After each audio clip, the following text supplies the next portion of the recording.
पुढे अनिल गोंढाणे, संजय अग्रवाल, कॅप्टन आमदार अभिजित राठोड, आदरणीय सुभाष देसाई सर, मोदी सरांचं या ठिकाणी स्वागत करत आहे. त्याचप्रमाणे देवेंद्रजी फडणवीस यांचं स्वागत निवेदिता आमदार कॅप्टन राठोड. कौन है सारा दाढ़ी वाला यार? तू जे अशी माईक में आवाज करा दुसरी टेप दे लवकर.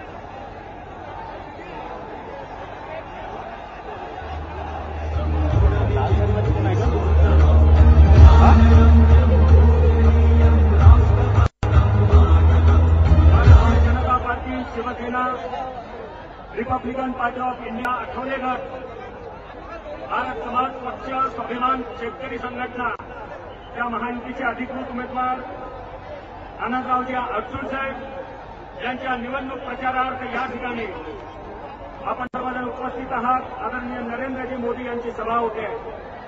जी शिवसेना नेते आणि विधानसभेतील शिवसेनेचे गटनेते आमदार सुभाष देसाई साहेबांना विनंती करतो की त्यांनी या ठिकाणी आपलं मनोगत व्यक्त करावं.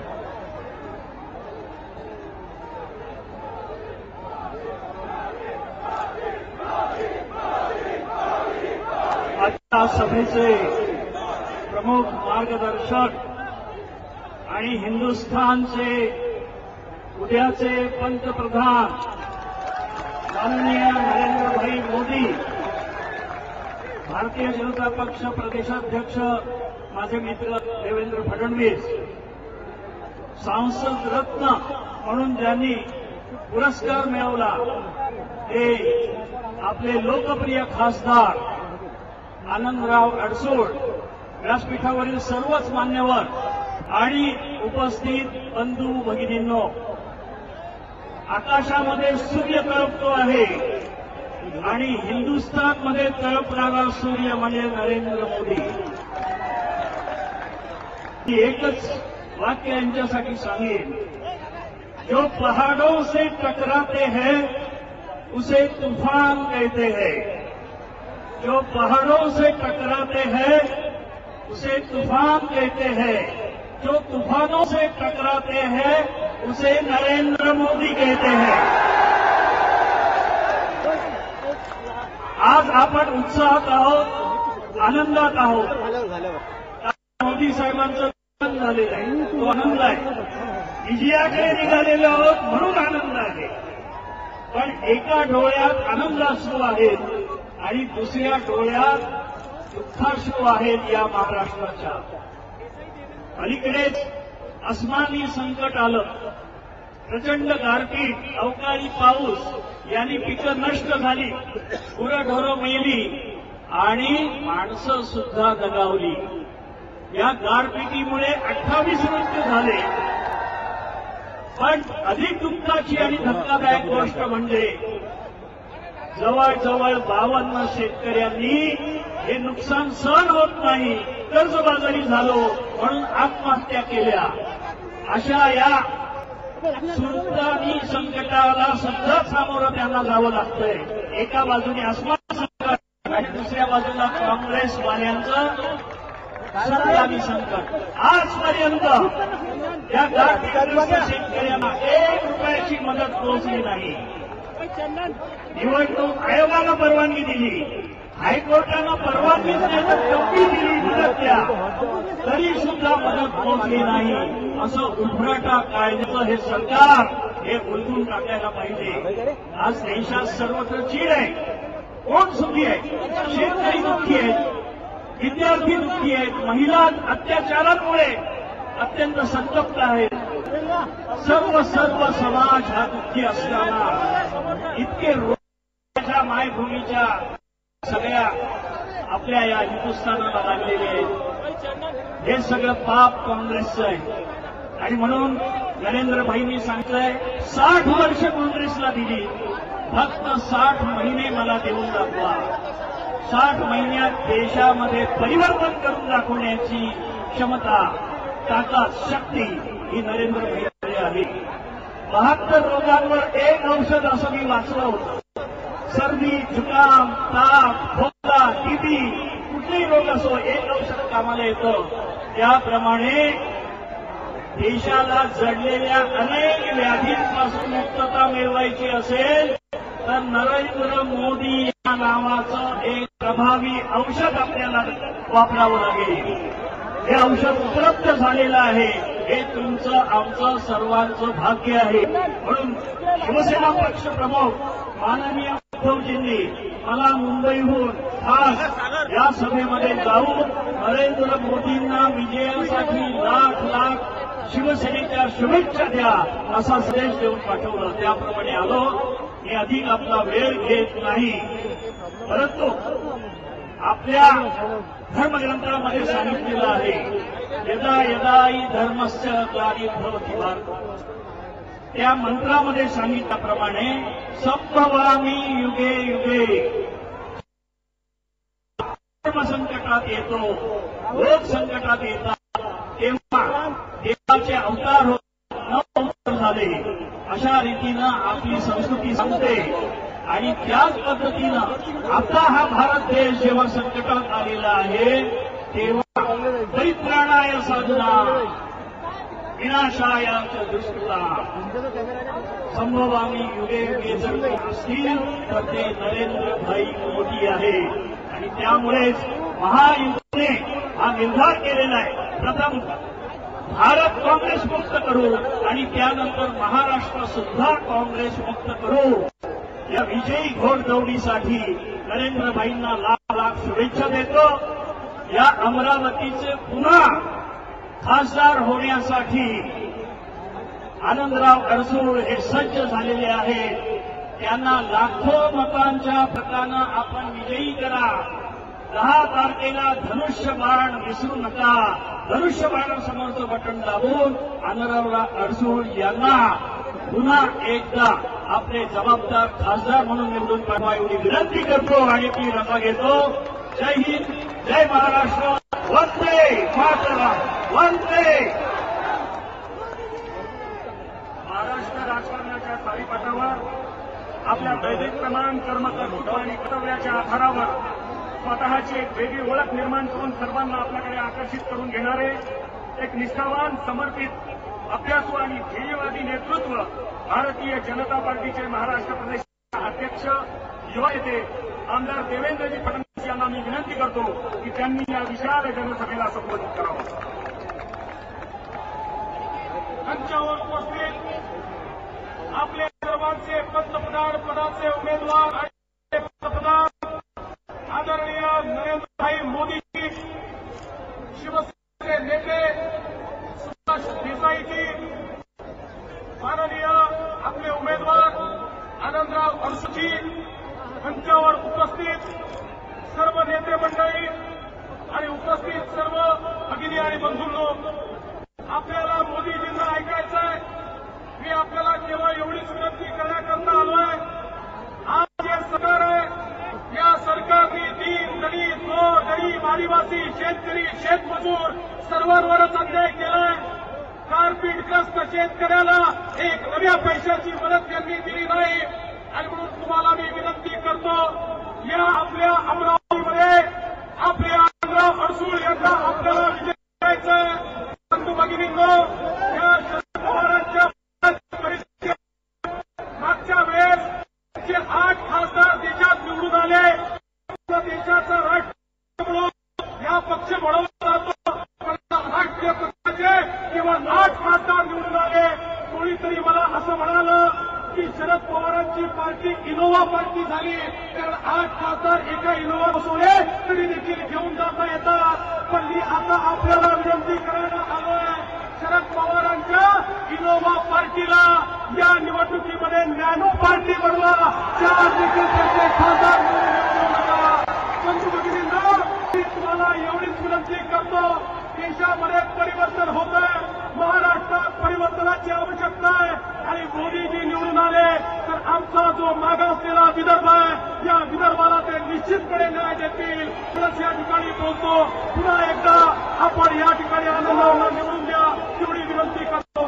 माझं बोलणं संपवतो. जय हिंद, जय विदर्भ. प्रचंड आत्मविश्वास, जबरदस्त इच्छाशक्ती, कट्टर मेहनत, अविरत परिश्रम, अखंड साधना, अपूर्व उत्साह, या आधारावर त्यांनी एक इतिहास निर्माण केला. आदरणीय नरेंद्रभाई मोदी सरांना मी विनंती करतो की त्यांनी या विशाल जनसागराला संबोधित करावं.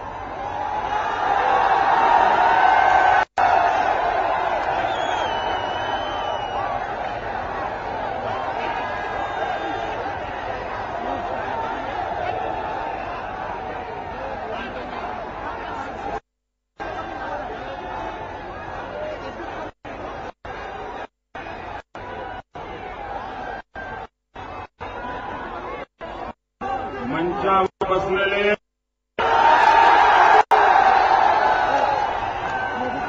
माझे मित्र श्री सुभाष देसाईजी, महाराष्ट्र प्रदेश भारतीय जनता पार्टी के अध्यक्ष श्री देवेंद्र जी, और इस लोकसभा के चुनाव में भारतीय जनता पार्टी शिवसेना महायुति के उम्मीदवार कर्मठ समाज सेवी कार्यकर्ता श्री आनंदराव, मंच महानुभाव,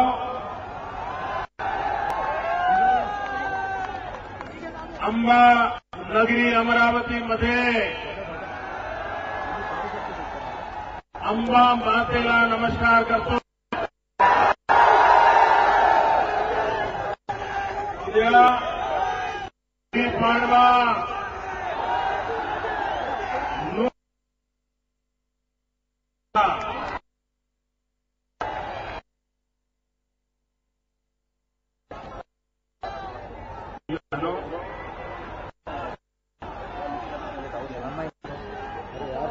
मैं जरा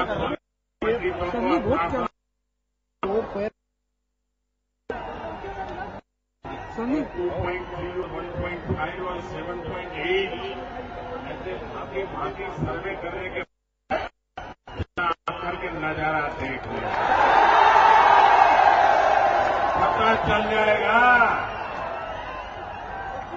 घर घर जाकर के सर्वे नहीं करना पड़ेगा, आपको पता चल जाएगा हवा का रूप क्या है.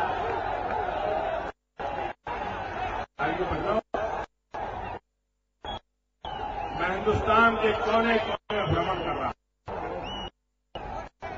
चुनाव पहले भी देखे, चुनाव इस बार भी देखे. सामान्य रूप से चुनाव में जो होता है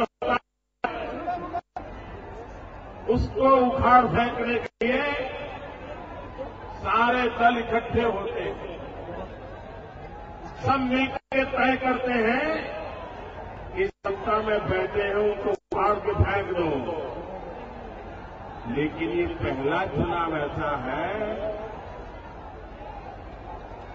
कि सत्ता में बैठे हुए लोग लोगों से गठजोड़ कर रहे हैं कि कुछ भी करो मोदी नहीं आना चाहिए, कुछ भी करो मोदी नहीं आना चाहिए. अरे भाई तेरे को बताया मैंने, हिला मत. भाई कोऑपरेट करो यार. परेशानी बात की हम मालूम इनकी नींद क्यों उड़ गई है पता है. जिन्होंने देश को लूटा है, जिन्होंने हिंदुस्तान की जनता का खून चूसा है, उन सबको पता है कि 16 मई के बाद उनकी जगह कहां है और इसलिए कांप रहे हैं.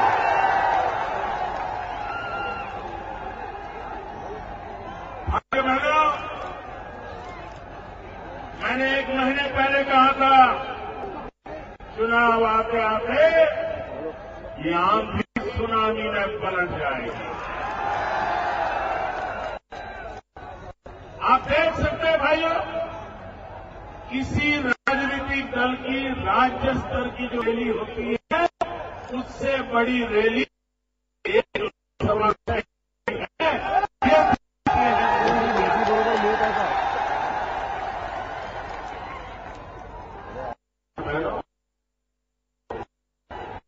मैं हैरान हूं जिस महाराष्ट्र ने देश को छत्रपति शिवाजी महाराज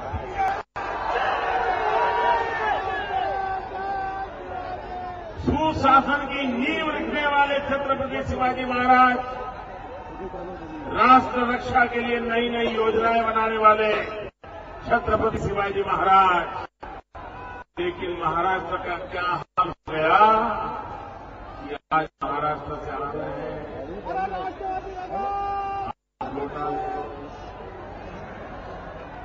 CWD घोटाले। भाइयों बहनों, मैं कुछ दिन पहले विदर्भ में आया था। मैंने चाय पे चर्चा का कार्यक्रम विदर्भ में किया था। लाल बहादुर शास्त्री कहते थे जय जवान जय किसान, लेकिन इस कांग्रेस के शासन में युद्ध में जितने जवान मरे, आतंकवादियों की गोलियों से जितने जवान शहीद हुए, उससे ज्यादा किसानों ने आत्महत्या की। मेरे भाइयों बहनों, परिवार के परिवार तबाह हो गए। पूरा विदर्भ वाला मत था मेरे को इस संकटों से गुजरा है। प्लीज भाइयों बहनों, कृषि मंत्री आपके महाराष्ट्र के होने के बावजूद भी महाराष्ट्र के किसानों को वो बचा नहीं पाए। दुख तो इस बात का है कि क्रिकेट के संबंध में तो आए दिन बयान देने के लिए उनको फुर्सत है, लेकिन मरते हुए किसान के लिए चिंता करने के लिए उनको फुर्सत नहीं है।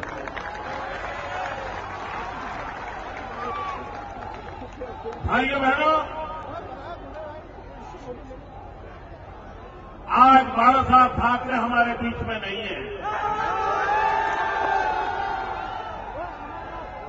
लेकिन क्या बाला साहब का कर्ज चुकाना हमारा जिम्मा है कि नहीं है?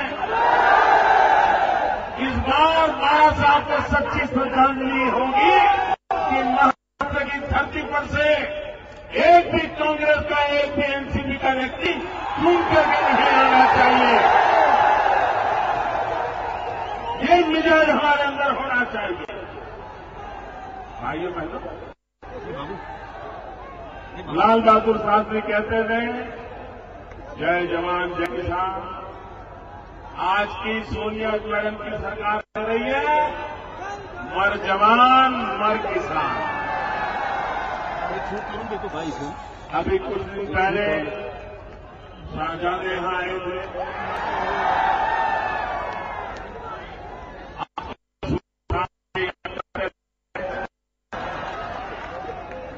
और चुनाव हिंदुस्तान का है,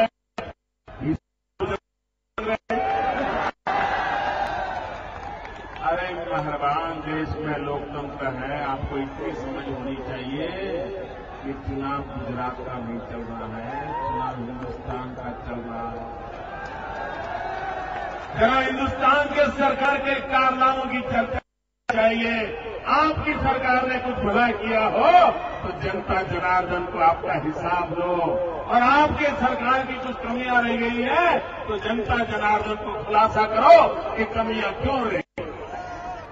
लेकिन जवाब देने को क्या, वो कह रहे हैं गुजरात मॉडल का गुब्बारा फूट जाएगा। क्या भाई,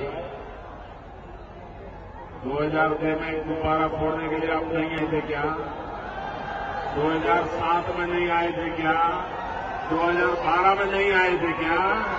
अरे गुजरात की जनता ने सच्चाई के सहारे पर निर्णय किया और आपके गुब्बारे को टूटने ही नहीं दिया। और शाहजहां जी, आप गुजरात को गाली दे रहे हो, गुजरात के विकास पर सवालिया निशान लगा रहे हो। मैं जरा पूछना चाहता हूं, क्या आप आपकी माताजी के लिए भी सवालिया निशान लगा रहे हो क्या? मैं इसलिए पूछ रहा हूं, राजीव गांधी फाउंडेशन जिसकी अध्यक्षा आपकी माताजी है, और राजीव गांधी फाउंडेशन ने हिंदुस्तान भर की सरकारों का सर्वे करके घोषणा की थी कि हिंदुस्तान में सबसे प्रगतिशील कोई सरकार है तो उस सरकार का नाम गुजरात सरकार है।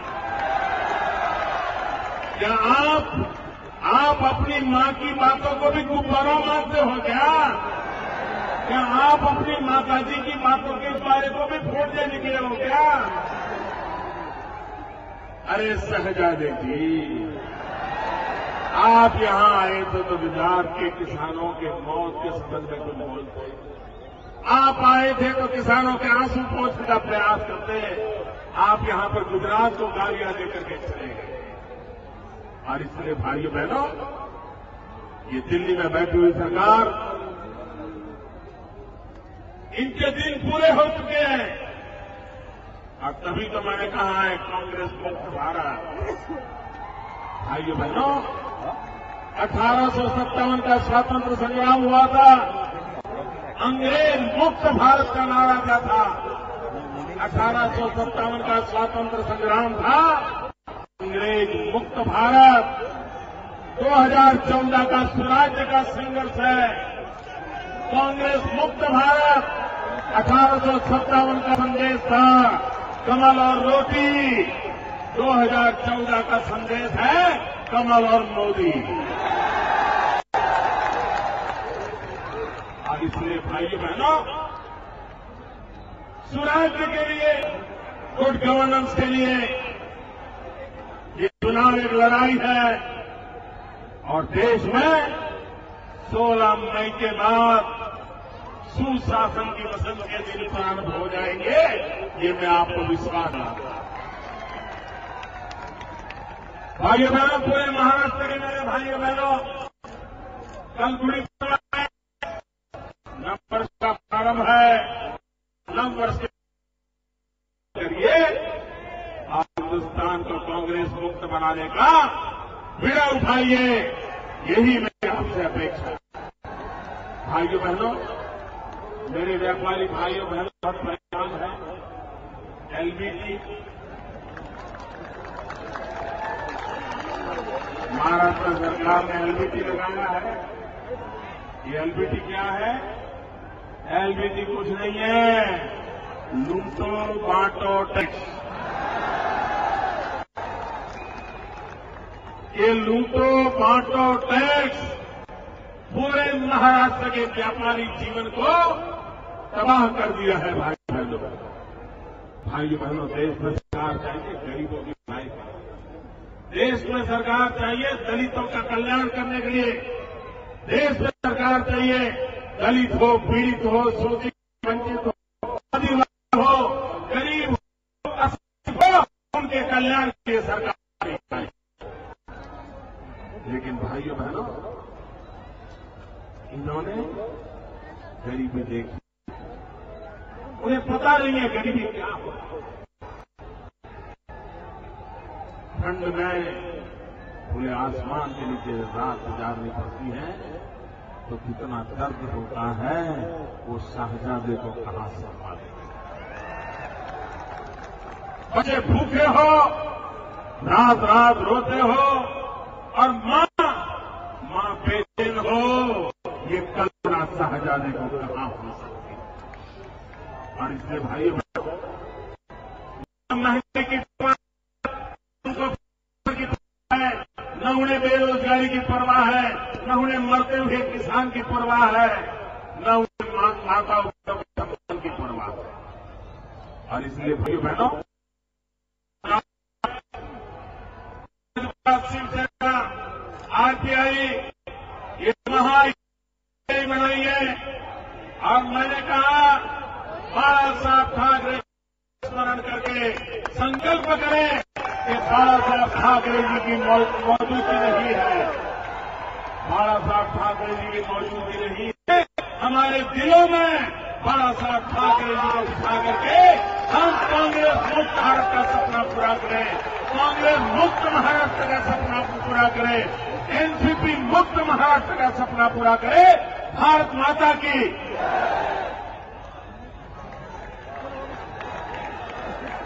प्रकाश पाटील भाषाचे आदरणीय सरांना तलवार भेट देतील.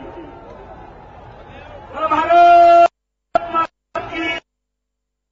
नरेंद्र नरेंद्र मोदी सर आगे बढ़े. जय भवानी.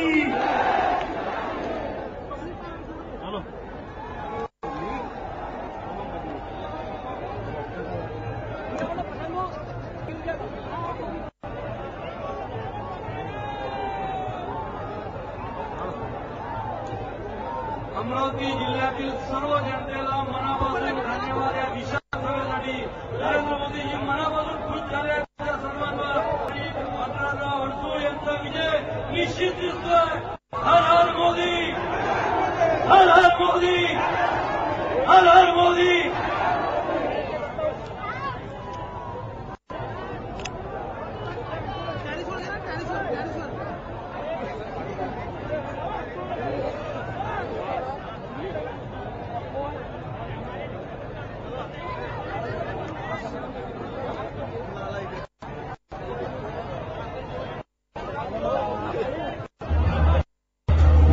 मोदी